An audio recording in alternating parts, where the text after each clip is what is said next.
Hello বন্ধুরা, সরস্বতী লাইফস্টাইলে তোমাদের সবাইকে স্বাগতম আর অনেক অনেক ভালোবাসা। তোমরা সবাই কেমন আছো? আশা করি সবাই ভালো আছো। আর আমিও খুব না মোটামুটি আছি আর কি।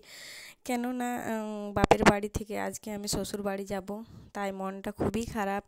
এই যে এখানে চুল ছাড়াচ্ছি, একটু পরে শ্বশুর বাড়ি যেতে হবে, তাই মনটা বেশ ভালো নেই। তো বাপের বাড়ি আসবো এটাই ভালো, বলো? আমার মতো যারা মেয়েরা আছে তারাই বুঝতে পারবে, বাপের বাড়ি আসবো এটাই ভালো লাগে। আর বাপের বাড়ি এসে কখন যে সময় পার হয়ে যায় বুঝতেই পারি না, সে শ্বশুর বাড়ি যাওয়ার দিন চলে আসে। তো এই যে দেখো, চুল ছাড়াতে এদিকে আমার শাড়ি পরা কমপ্লিট হয়ে গেছে। যখন শ্বশুরবাড়ি যেতে হবে তখন দেরি করে কী লাভ, তাই না? তো এই যে শাড়ি পরা রেডি, শাড়ি পরে আমি চলে এসেছি এখানে আলতা পরতে আর কি। তো আলতা যখনই শ্বশুরবাড়ি যাব আলতার বাটিটা দিয়ে দেয় না মা, যখন যে বলে এনে আলতাটা পরে নে, তখন বন্ধুরা কি বলবো যে ভিতরটা ফেটে আসে যে শ্বশুরবাড়ি যেতে হবে এই বুঝি। তো দেখো এখানে আমি আলতা পরছি, আলতা পরতে ভীষণ খারাপ লাগছে যে একটু পরে আমাকে যেতে হবে। তো এখানে আমার আলতা পরা কমপ্লিট হয়ে গেছে। তো আলতা পরা এখানে কমপ্লিট হয়ে গেছে। তারপরে মা বললো দুটি খাবার খেয়ে নে। তো এই যে এখানে খেতে বসে গেছি, মুড়ি দিয়েছে, মুড়ি আর আলু সিদ্ধ দিয়েছে। তো মা বললো দুটি খেয়ে নে। তো খেয়ে দিয়ে তারপরে এই যে দাদা এখানে ব্যাগ বাঁধছে আর কি, মোটরসাইকেলে যাব দাদার সঙ্গে, দাদা যাচ্ছে রাখতে। তো এখানে যে ব্যাগ বাঁধছে আর এদিকে আমি জুতোগুলো পরে নিচ্ছি। তো খারাপ লাগছে, পরে ভিডিওটা এডিটিং করছি তো আমার বলতেও খারাপ লাগছে কথাগুলো। তো যে জুতো পরা হয়ে গেছে, দাদা এদিকে গাড়ি বের করছে। তারপরে এখানে আমি প্রণাম করে নিচ্ছি তুলসী মঞ্চতে, আমাদের ঠাকুর ঘরে মা পিসি আর কি সবাইকে প্রণাম করে। ভীষণ খারাপ লাগছে। ওই যে বললাম যে যাবো ওইটিই ভালো। বাপের বাড়ি থেকে ফিরে আসতে এতটা কষ্ট হয় না, তারপরে আমার একটু বেশি হয়, কেননা ছোটোর থেকে বাবাকে হারিয়েছি তো অনেক ছোটোবেলায়, মায়ের সঙ্গেই সব সময় মায়ের সঙ্গে। তো এত খারাপ লাগে মাকে ছেড়ে আসতে, কোনো বলার নেই। এই যে এটি হচ্ছে আমার মা আর ওটা আমার পিসি। তো মাকে পিসিকে প্রণাম করে নিলাম। তারপরে এই যে বার হব, তো কুলি বেরোচ্ছি।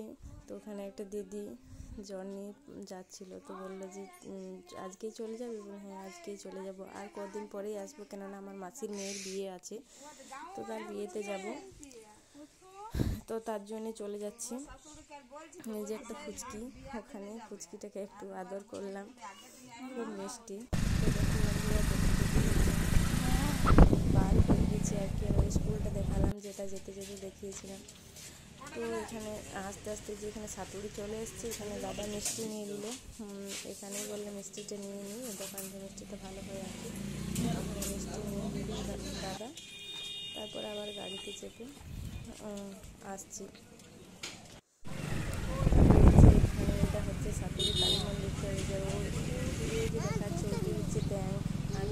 আমরা এখানে টাকা তুলে আর কি সেন্ট্রাল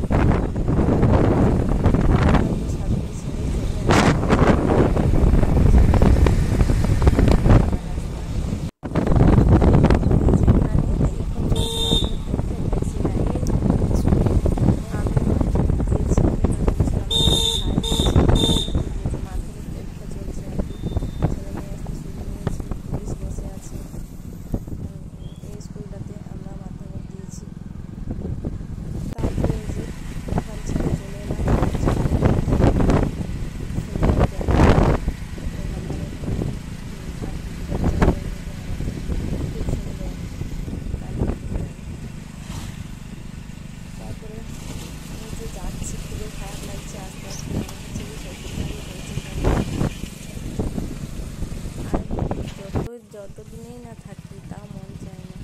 তো এই যে আস্তে চলে এলাম, এটা কি যেন ইন্দ্রবিলে রেল স্টেশন। তারপর ওখান থেকে ছেড়ে এই যে চলে এলাম এখানে, কি যেন জায়গাটার নাম, দাদা বললো একটু তেল ভরে নি। তো এখানে দাদা তেল ভরছে। আর ওখানে শোভন দেখো দাঁড়িয়ে তাকাচ্ছে যে মামা এখানে কী করছে, ও দাঁড়িয়ে আছে। তারপরে আমাকে বলছে মা আমরা কখন পৌঁছাবো, এতটা রাস্তা যে গাড়িতে বসেও ক্লান্তি হবে। কাশিপুর পৌঁছে গেছি। কাশিপুর এখানে আমি চলে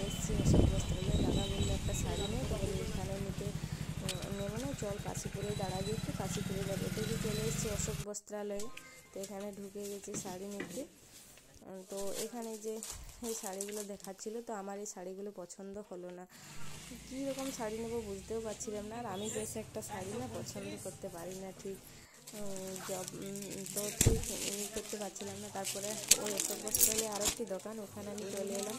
তো এখানে 3টি রঙের শাড়ি দেখলাম, একটা লাল আর একটা পিঙ্ক কালারের আর একটা হচ্ছে আকাশি কালারের। তো ওখান থেকে আমি লাল কালারের শাড়িটা নিয়ে নিয়েছি। আর এই যে এখানে একটা শোভনের গেঞ্জি প্যান্ট, এই গেঞ্জি প্যান্টটা নিয়ে নিলাম। তারপর এখানে প্রিন্ট হলো, এখানে বিলটা করে নিল আর কি। তারপর কাপড় নিয়ে আমরা বেরিয়ে গেছি। কাপড় নিয়ে তারপর কাপড় নিয়ে বেরিয়ে যাওয়ার পর মিষ্টির দোকানে শোভন বললো আমার খিদে পেয়েছে। তো যে এখানে মিষ্টির দোকানে ঢুকে গেছি। আর ওকে দুটো, ওর তো ফেভারিট কালো মিষ্টি, তো ওকে কালো মিষ্টি দিয়ে দিয়েছি। আর আমি আর দাদা দুটো করে কচুরি নিয়েছি। তো ওখানে খেয়ে দিয়ে আমরা বেরিয়ে হয়ে গেছি। রাস্তার মধ্যে যাওয়া তো বলতে বলতে যে আর আমি মাঝে কিছু আর তুলিনি। তো এই যে দেখো আমি আমার শ্বশুরবাড়ির রাস্তায় ঢুকে গেলাম। আমার শ্বশুরবাড়ির রাস্তায় একদম এই যে ঢুকে গেছি, চলে এসেছি। এই যে আমাদের এখানে রাস্তাটা বন্ধ হয়ে গেছে, বেরিয়ে চলে এলাম। বলতে বলতে শ্বশুরবাড়ি দেখাচ্ছে আমার শ্বশুরবাড়িতে কালারের দালানটা, মনসা মন্দির পেয়ে গেলাম। যেখানে কাকিমা ওটা দাঁড়িয়ে আছে আর আমি ঘর ঢুকে গেছি। তো বন্ধুরা ভিডিওটা এখানেই শেষ করছি, সবাই ভালো।